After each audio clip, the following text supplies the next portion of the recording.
നമസ്കാരം, എല്ലാവർക്കും good morning. നല്ലൊരു റിപ്പബ്ലിക് ഡേ എല്ലാവർക്കും ആശംസിക്കുകയാണ് ഇന്ന്. അപ്പം ഞാനിന്ന് നമുക്കൊരു തൈര് റെഡിയാക്കാനുള്ള സംവിധാനം ഞാൻ കാണിച്ചു തരാം. എല്ലാവരും നന്നായിട്ട് പാല് തിളപ്പിച്ച് അത് ആറിയതിന് ശേഷമാണ് നമ്മൾ തൈര് റെഡിയാക്കാനായിട്ട് എടുക്കുന്നത്.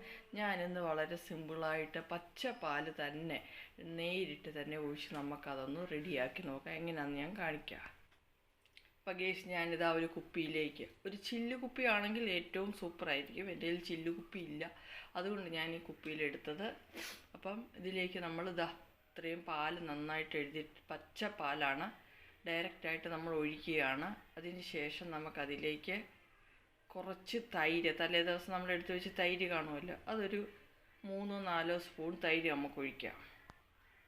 അപ്പോൾ ഗേസ്, ഞാൻ കുറച്ച് തൈര് ഇത് കണ്ടു, ഒരു 3-4 സ്പൂൺ തൈര് എടുത്തിട്ടുണ്ട്.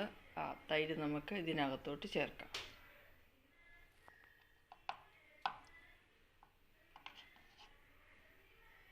ഇനി അതിന് ശേഷം നമുക്കതിലേക്ക് കുറച്ച് നല്ല ഫ്രഷായിട്ടുള്ള കുറച്ച് കറിവേപ്പില ഞാൻ എടുത്ത് വെച്ചിട്ടുണ്ട്. ആ കറിവേപ്പില കൂടെ നമുക്ക് ഇതിനകത്തോട്ടിടാം.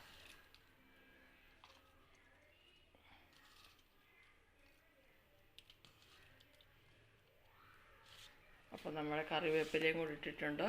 ഒരു 2 ദിവസം കൊണ്ട് നല്ല റെഡിയായി കിട്ടും നമുക്ക് തൈര്. പിന്നെ നമ്മൾ ശ്രദ്ധിക്കേണ്ട ഒരു കാര്യമെന്ന് വെച്ച് കഴിഞ്ഞാൽ, നല്ല പശുവിൻ പാലാണെങ്കിൽ നല്ല കട്ട തൈര് കിട്ടും.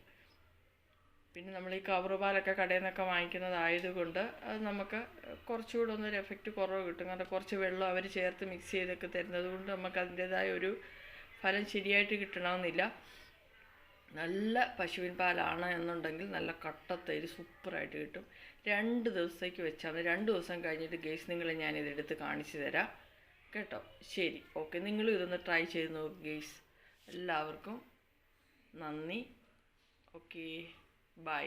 ഗീത സാബു.